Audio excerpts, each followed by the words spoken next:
All right, welcome to Communications 1. Now this is a class that with any luck whatsoever will be one of your easiest classes, especially if you're working with an older student. If you're working with a student who's, in the regular kindergarten, first and second grade level, this might be right at their level. Older students, this might be easy. So I'm going to help you find some modifications to make it more appropriate for their level, or they can just zip ahead. Same thing with math. They can also do with communications. If this is really easy for them, they're already a super fluent reader who can spell very well, they can just rip through these lessons. In fact, the first few lessons, the words are so easy they can probably go directly to the test and test out of it. Okay, so the first 5 lessons are literally just the 3-letter phonics words that we learned back in the foundation series. So if you remember book 1 from the foundation series, it's, bat, cat, fat, hat, sat, mat, pat, those types of words. All the 3-letter words that have a vowel in the middle. So the A-E-I-O-N-U words, all right? Then in lesson 6, which you'll see again in the teacher's manual, don't forget to print out your teacher's manual if you haven't already, it has a list of all of the words for this term, okay? So you can see in lesson 6 it starts to get a little bit harder. So it's going to be still words that are fairly easy to sound out with no particularly new phonics. If they've already been reading from the foundations level, 2 E's, 2 L's, that kind of thing, 2 S's. And then moving into a few more complicated phonetic things. In lesson 9, you have the CH and TCH. In lesson 10, you have the THs and the CKs. In lesson 12, we have OW and AW words. Lesson 13 has OU and EW and AY and OY, a whole bunch of things mixed together. So lesson 13 might start getting a little bit sticky if you're working with a pretty early reader, okay? But going back to the instructions, you basically have 4 activities to do for the hands-on part. So first, have your student do the online lesson. It will introduce all of these words and have them spell them all, okay? So activity 1 is creative writing. You'll be writing some sentences. Now, a lot of these words are nouns, so the trick is to make interesting sentences. What I don't want to hear is a bunch of, I have a bat, I have a cat, I have a hat. That's very boring, okay? So make sure that your student understands we want interesting sentences here. If you are working with a more advanced writer, then have them put 2, 3, or 4 sentences or words together in one sentence. That'll make it a lot more complicated and challenging for them. So for example, the first 4 words are bad, bag, cat, and can, okay? So you could say, I cannot put the bad bat in a bag, okay? So I know the sentences are a little bit stultified, but you can figure it out for yourself. Maybe 4 words is too much for you. Also, maybe I should have thought of a sentence before I started the video, but you get the idea, okay? So you want to put as many words in the sentence as you can. If you're working with an early writer or a reluctant writer, you have a couple of options here. One is you can do these out loud. So let's say that you have a student, writing a sentence is a very complex skill. You have the pencil, you have the word, coming up with the idea of the words of the to use, you have the mechanics of writing it, and you have spelling, and then you have the punctuation. So you've got a lot of stuff going on all at one time. If you're coming from the foundations program up to here, you probably are ready to go with this already. If you are a very early reader and you didn't have a program where you learned each skill individually and already put it together, you might be weak in some areas, okay? So break this down. You're coming up with a sentence, just say it out loud. And you can go through the whole list. You're gonna say a word like bad, have the student say a sentence, okay? We're not writing it down at all. Just start with that. Get the creative juices flowing. See if your student is able to do 2 words at a time. Make it silly. Also, you want to have some fun with this, okay? So if this really feels like an unpleasant chore, then it's going to be. But if, let's say you have a contest between yourself and your child, or if you've got multiple kids there, maybe it's just you and your kids, or maybe you have got like half the neighborhood at your house right now, I don't know. You can have a contest. Who can come up with the funniest sentence, okay? So the first word is bad. You have your kid come up with a sentence, and then you come up with a sentence. You guys can vote on who has the best sentence. Let your kid win sometimes. All right, so have some fun with this. Now, if it's not like pulling teeth to get your child to write a sentence, then go ahead and write a sentence. But if they're an early writer, go easy on them, okay? So don't nitpick every little thing. Don't worry about the exact proper size and spacing of the letters. Don't worry if you can't read some of them. Don't worry if they didn't capitalize the first letter. Don't worry if there's not a period, okay? So just let it start to flow. Let the sentences go from I said a sentence to I wrote a sentence, okay?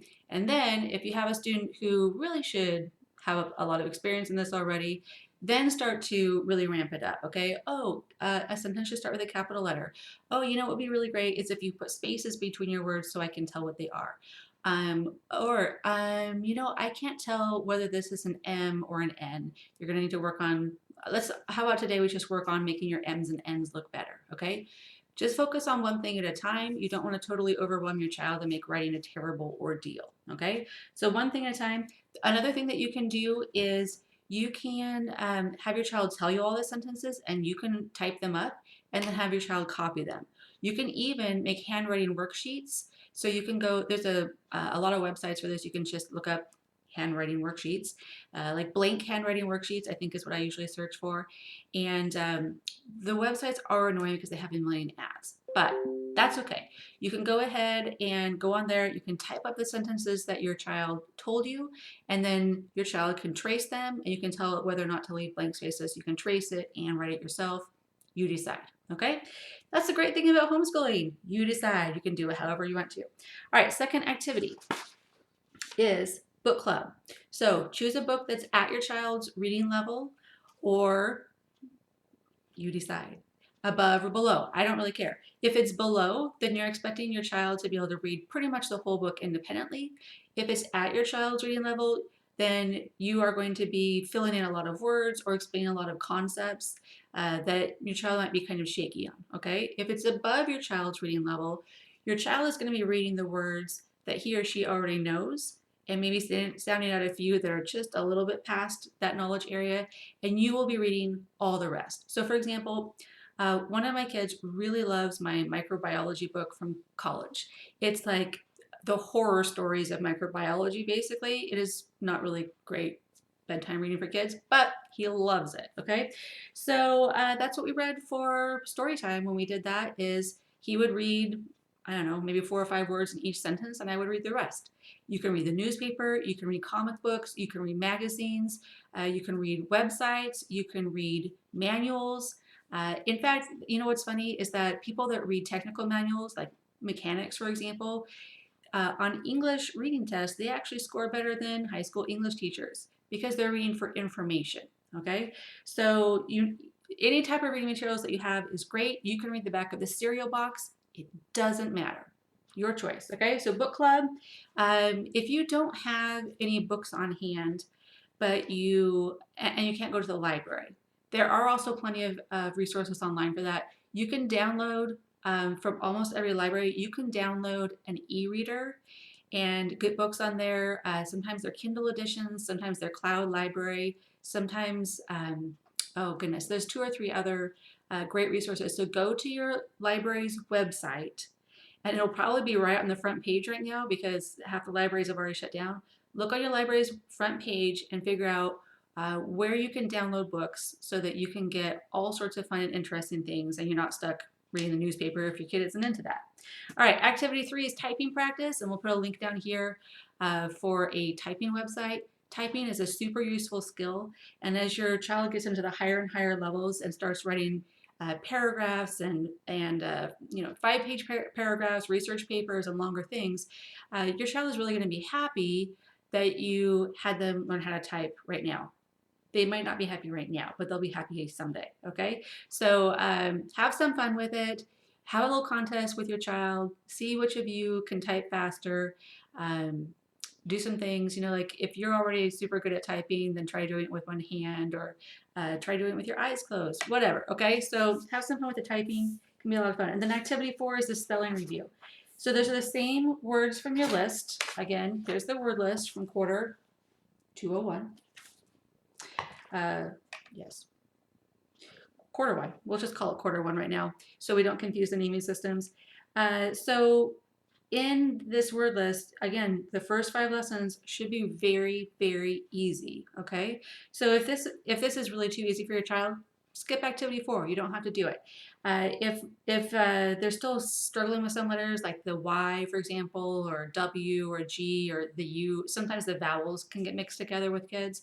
Then go through the whole list. You have the list, you printed it out with a teacher's manual. So just go through there, read each word, and have your child spell it. You could even mix that together with activity 1. So you could say, for example, wag, and your child spells it for you and then says a sentence. Okay, so you can mix that up however you like to do it. You should be able to get through all 4 activities in the 80 minutes, especially if you modify activity 1. I know if you have a reluctant writer, writing sentences for, I don't know, 30 words or something could take like a week. So don't do it that way, okay? Break it down, make it something that's easy and fun and possible. Get through it in 20 minutes, however you have to do it. Also, I just wanted to mention one thing. If anybody is crying while you're doing the lessons, you're probably doing it wrong. Especially if the kid's crying. If you're crying, okay? But if there's too much conflict, because everybody's very stressed out right now and you're not used to teaching maybe and your kid's not used to learning from you, take it easy, take a breath, let it go. Okay, your child already did all these lessons, all these words on the computer, and if that's all that happens today, that's fine. It's totally fine. Okay, I know some people are really stressed out about what if my kid doesn't learn for the next 2 months. They're still going to learn. Literally, even if they only do the computer lessons, they'll still learn. Now, if you can do the hands-on lessons and make it fun, they'll learn more, a lot more. Plus, it'll help your relationship. It'll be, really, really great by the end of this time to say, okay, we figured out a system that works. But I just want to throw that out there because some people are really nervous about working with their kids at home. And some people by day 3, which is where we are really starting to get stressed out. I have to do all the things. There's 4 things on this list. You don't have to. You don't have to do any of the things. This is totally optional. So do what makes sense for you, okay? If writing a sentence is going to pretty much kill your child, don't do that, okay? Just do it out loud. Have some fun. Take a break. Make it different. And if you hit all 4 of the activities that we came up with, do your own activities. Go to the park. I don't care, okay? We want to provide this as a resource for you and give you as many tools and ideas as you need to fill up the day so that you are learning in the most useful way possible and making really good progress. But you can modify as much as you want to. Anyways, I'll get off my little soapbox here and we'll see you back here tomorrow for day 4.